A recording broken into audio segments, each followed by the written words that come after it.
하나님 말씀은 사무엘하 16장 15절로 17장 1절로 23절까지입니다. 압살롬이 현존하는 아버지 다윗의 왕권을 무너뜨리고 새롭게 자신이 왕이 되려고 반역을 일으키려면 그것은 치밀한 계획이 필요한 것이었습니다. 함께할 사람들도 많이 필요했었고 들키지 않도록 아주 은밀하게 움직여야 했던 일이었습니다. 그리고 이것은 목숨을 걸어야 하는 일이었습니다. 그리고 절대 뒤로 돌아갈 수 없는 일이기에 확실한 결단이 필요한 일이기도 했습니다. 결국 압살롬은 이와 같은 모든 조건을 다 만족시키고 마침내 아버지의 왕권을 빼앗고 자신이 왕으로 설 수 있었습니다. 압살롬은 드디어 자신이 원하는 것을 얻게 된 것입니다. 압살롬은 인간적으로 볼 때 보통 사람은 아닌 참으로 대단한 자였다는 생각이 듭니다. 이것이 세상의 사람들이 세상에서 자신이 원하는 것을 얻는 방법입니다. 저들은 자신들이 세상의 역사의 흐름을 이끌고 바꿀 수 있다고 생각을 합니다.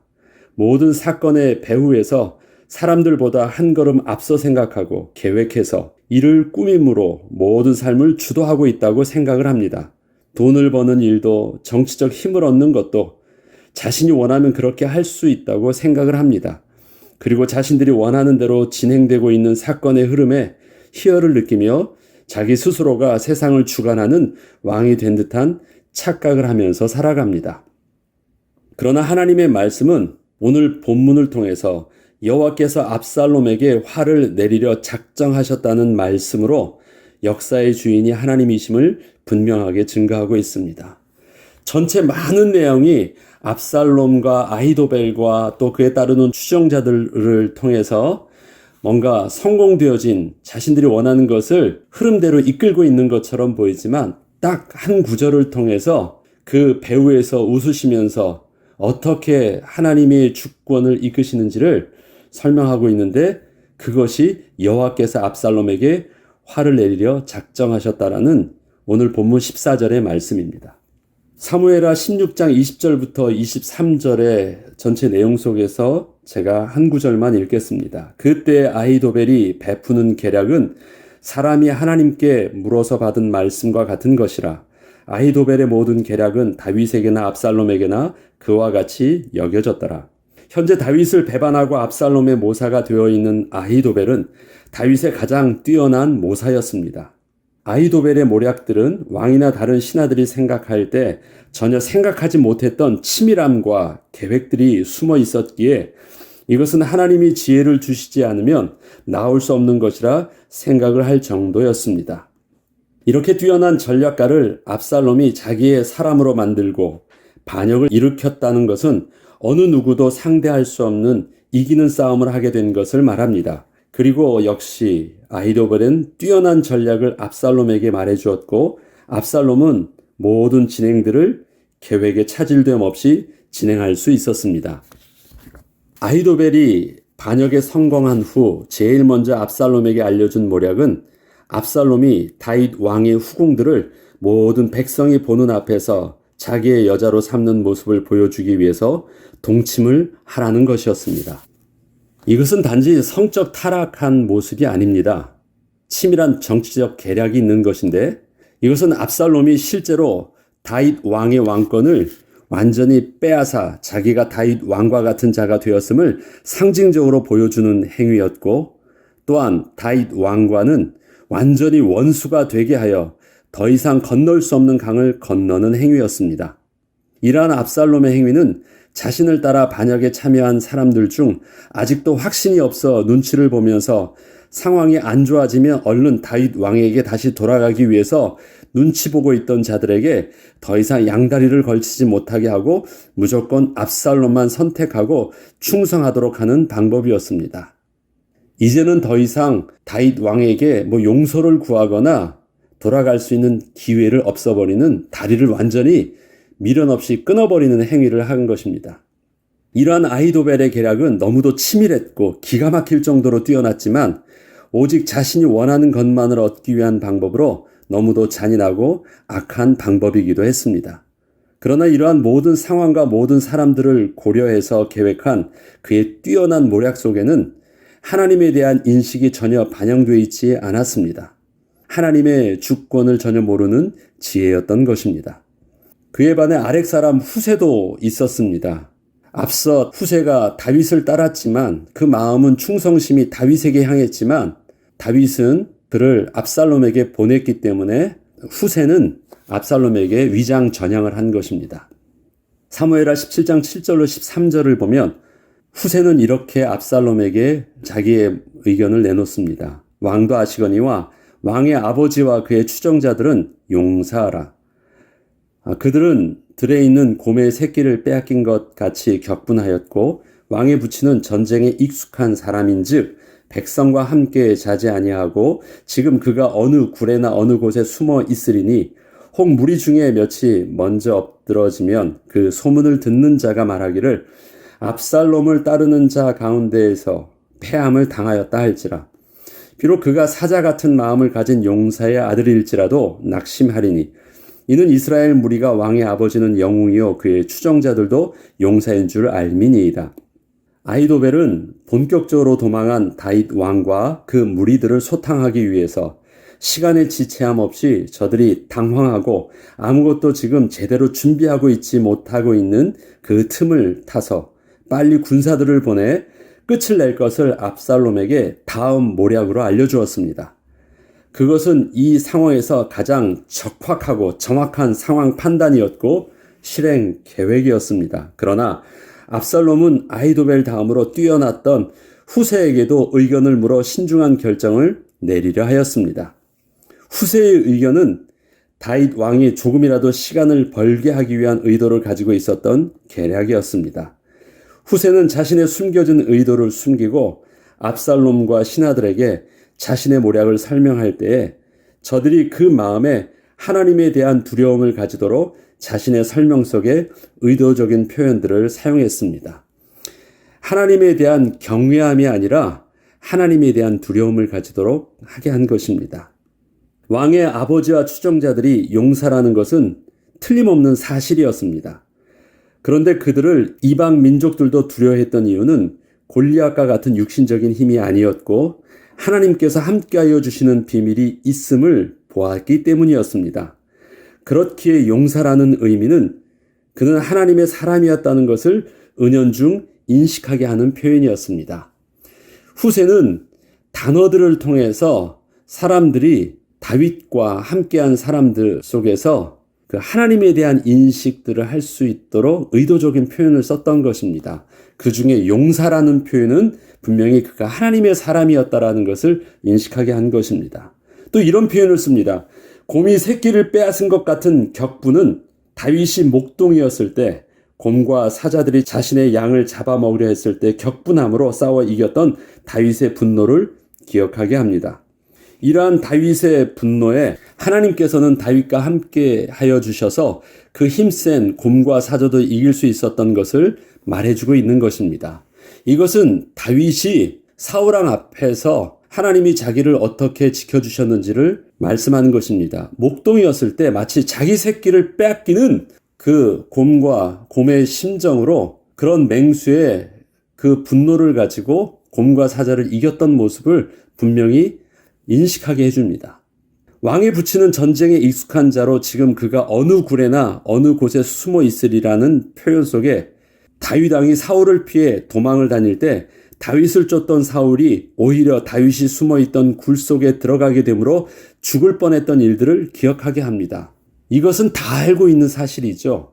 어떤 반전의 역사가 있었습니까?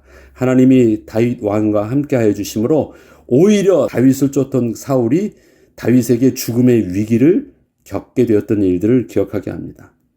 이것 또한 하나님이 다윗과 함께하여 주심으로 일어났던 일들이었습니다. 또한 소문을 듣는 자가 말하기를 압살롬을 따르는 자 가운데서 패함을 당하였다 할지라는 표현 속에는 지난날 다윗과 사울을 비교하며 사울을 천천히요 다윗은 만만이라는 백성들의 다윗을 향한 칭송을 기억하게 합니다. 이것은 지난날 아무리 다윗을 이기려 했어도 도저히 따라갈 수 없었던 사울의 모습을 떠오르게 하였습니다. 소문, 그것은 무엇입니까? 백성들의 가지고 있는 그 칭송들을 기억하게 한 것이에요. 압살롬이 아버지 다윗 왕에게 반기를 들고 감히 반역을 할 수 있었던 것은 지난날 하나님이 함께 하심으로 그 누구도 상대할 수 없는 지혜와 힘과 능력이 다윗 왕, 그 아버지에게 더 이상 보이지 않았습니다. 그리고 더 이상은 이제는 없고 제대로 판단도 할 수 없는 힘없는 노인에 불과하다고 생각을 했기 때문이었습니다. 만약에 옛날에 그 아버지의 그 모습을 보았다면 감히 압살롬이 다윗 왕에게 반기를 들 수 없었을 텐데, 그는 10여 년 동안, 특히 최근에 4년 동안 아버지의 모습을 보니까 아버지의 옛날에 그 하나님과 함께 하셨던 그 용맹함과 그 배우의 힘, 그 아우라를 볼 수가 없었던 것이에요. 이 자신감이 있었습니다. 그런데 이러한 후세에 숨겨진 표현 속에서는 다윗이 어떤 사람인지를 다시 생각하게 하는 단어들이 들어있던 것입니다. 결국 압살롬은 그 힘과 능력을 가지고도 다윗을 쫓는 데 실패했던 사울 왕의 모습과 자신의 모습을 비교하게 되었고, 사울 왕보다도 더 치밀하게 준비해서 다윗 왕과 상대해야 한다는 후세의 말을 당장 급하게 속도전이 필요하다는 아히도벨의 말보다 더 옳게 여겨 후세의 손을 들어주게 되었습니다. 이 모략으로 인해서 압살롬의 반역의 1등 공신이었던 아히도벨의 영향력은 후세에게 그 자리를 내주게 되었습니다. 이는 하나님께서 압살롬에게 화를 내리려 하신 것이었다. 무슨 말입니까? 분명히 계략으로는 아히도벨의 계략이 더 뛰어났는데 어떻게 아히도벨의 계략보다 후세의 계략을 더 뛰어난 것으로 받아들일 수 있게 되었느냐? 거기에는 하나님의 주권이 개입하셨다라는 것입니다. 압살롬과 온 이스라엘 사람들이 이르되 아렉 사람 후세의 계략은 아히도벨의 계략보다 낫다 하니, 이는 여호와께서 압살롬에게 화를 내리려 하사 아히도벨의 좋은 계략을 물리치라고 명령하셨음이더라. 사람의 생각은 논리적이고 합법적인 나름대로의 판단의 기준과 근거를 가지고 결론에 도달하려 합니다. 생각한다는 것, 생각한다는 의미 속에는 그러한 배경을 깔고 있습니다. 그러나 사람의 마음은 아무런 이유 없이 그냥 내가 좋으면 좋은 것이고 싫으면 싫은 것입니다. 이것은 마치 음주운전을 하거나 도박을 하거나 마약을 접하는 사람들, 그 다음에 다른 사람과 불륜을 저지르는 사람들이 그 결과의 심각성을 알면서도 그냥 그렇게 하는 것을 보면 사람의 논리적이며 또 합리적인 생각보다 하고 싶다는 그 마음의 결정들이 결국 사람의 행동을 결정하는 것을 보여주는 증거가 됩니다. 아, 이것 하면 나쁜 것이야. 이것 하면 내가 망할 수 있어. 이것 하면 내가 패가망신하게 되는 거야. 이것 하면 내가 죽을 수 있어. 그것은 굉장히 합리적이고 올바른 논리적인 생각입니다. 그런데 나 하고 싶어. 사람은 결국 어디에 움직입니까? 나 하고 싶다는 데 움직여요. 마음과 생각을 구분한다 할 때 그렇게 간단하게 표현할 수 있습니다. 하나님께서는 우리의 마음과 생각을 지켜주십니다. 올바른 판단을 하게도 하시지만 그 다음에 올바른 마음 속에서 내가 원하는 것, 자기의 기쁘신 뜻을 위하여 우리의 마음에 하나님의 기쁘심과 우리의 마음에 일치하게 해주신다는 것입니다. 그것이 빌립보서 4장 7절에 나와 있는 말씀으로, 그리하면 모든 지각에 뛰어난 하나님의 평강이 너희 마음과 생각을 지키시리라.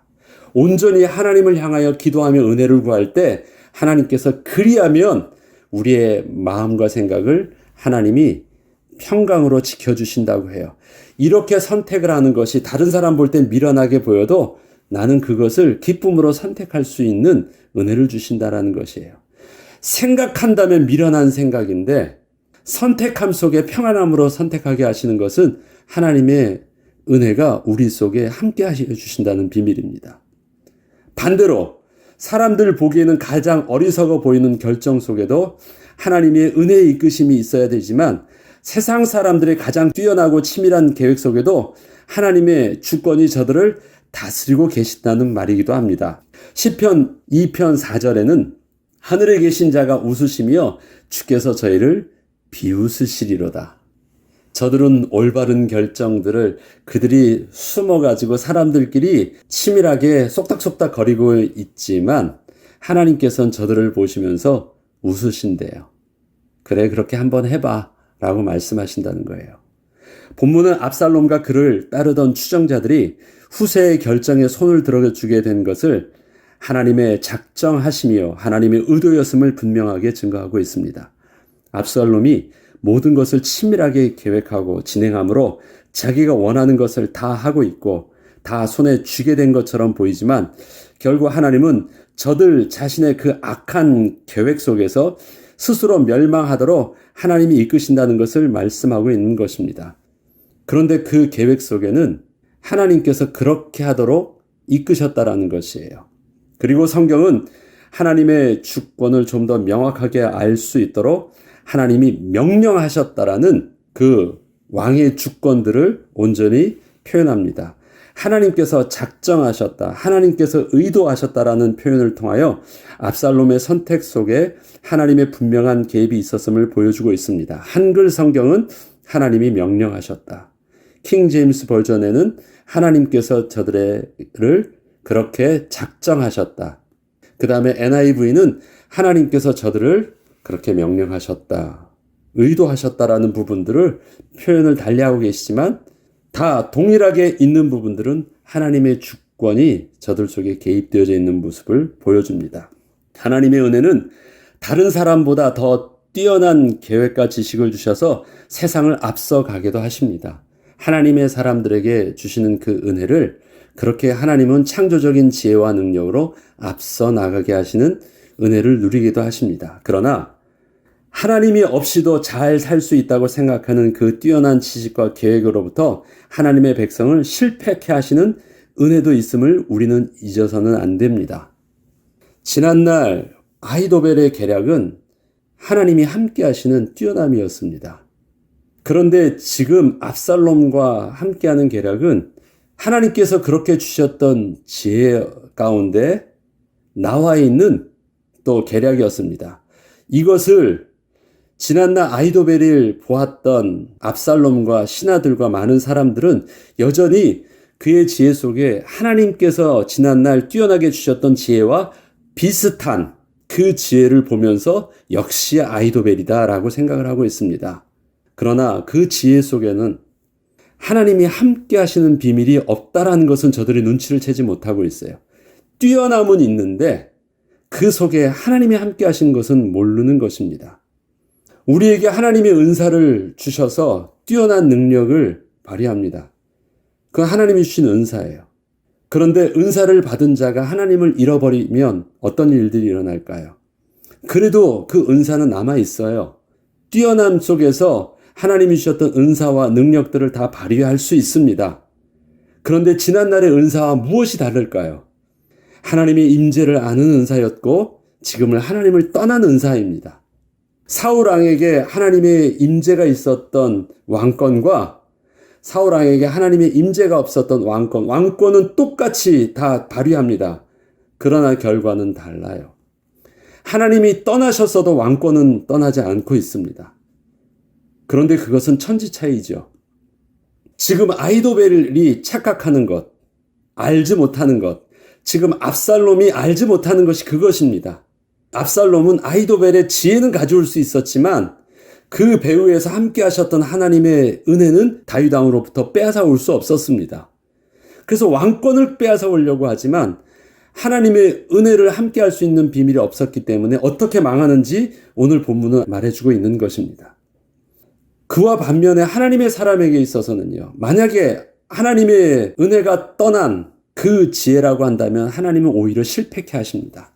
지난날에 은혜 가운데 다윗은 그 왕권이 없어도 함께 할 수 있었는데 지금 다윗이 왕이 되었지만 하나님의 은혜를 잊어버렸을 때 밧세바의 일들은 왕이라면 숨겨져야지 자기의 왕권을 온전히 드러낼 수 있었는데 그것이 완전히 다 까발려지게 됩니다. 지금 오늘 또 본문에서는 자신의 왕권도 다 빼앗겨지게 됩니다. 이것은 하나님이요, 다윗에게 겉으로 보면 실패케 하는 것이었고 다윗의 모든 것을 막아서는 것이었습니다. 잘 되는 길들을 막아서는 일처럼 보였어요. 다윗이 하는 일들을 다윗이 생각했던 계략과 음모처럼 잘할 수 없도록 하나님이 밧세바의 일들을 완전히 까발리는 일들이었습니다. 그런데 그것은 다윗에게 실패도 부끄러움도 아니었어요. 겉으로는 하나님이 막는 일처럼 보였지만, 실패케 하는 일처럼 보였지만, 그것은 다윗을 지켜주시는 일들이었습니다. 다윗의 지난날 연약함을 통해서도 하나님은 힘과 지혜를 주셔서 이기게도 하셨지만, 다윗의 모든 왕권을 다 얻었음을 가지고도 하나님은 그 왕권을 무기력하게도 하시고 그 지혜들을 까발려와서 막으셨습니다. 이것은 다윗이 또 누리는 하나님의 또 다른 더 크신 은혜입니다. 오늘 그것을 보여주고 있습니다. 다윗은 실패하고 있습니다. 그러나 다윗은 여전히 하나님의 은혜 속에 있는 것입니다. 내가 가진 계획이 실패한다고 해도 그 계획은 실패한 것이거나 하나님이 도와주지 않으시는 것이 아니라 하나님이 막아주시는 은혜를 누리고 있는 것임을 알아야 한다는 것입니다.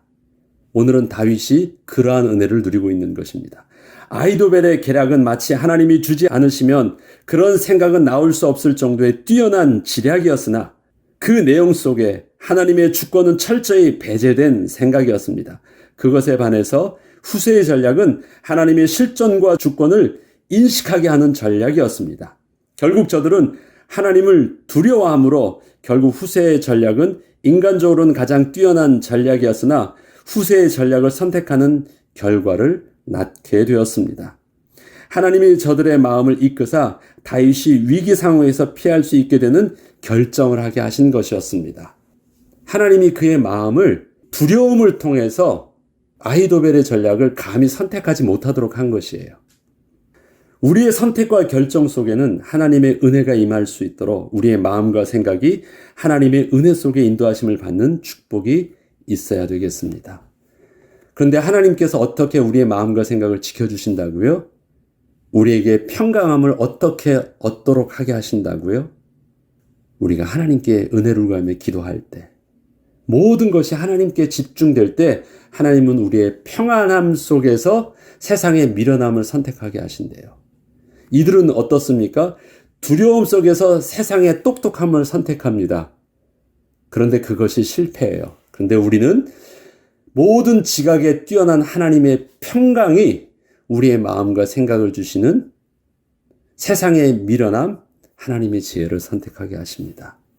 그 은혜의 비밀들을 오늘도 하루를 시작하기 전에 하나님께 기도함으로 인도함으로 선택하는 은혜가 있어야 되겠습니다. 하나님은 나에게 왼쪽으로 가라, 오른쪽 가라, 나에게 직접 점장이처럼 말씀해 주지 않으실 것입니다. 그러나 내가 오늘 선택하는 것이 평안함 속에서 마땅히 그것을 선택하는 마음을 우리에게 주실 것입니다.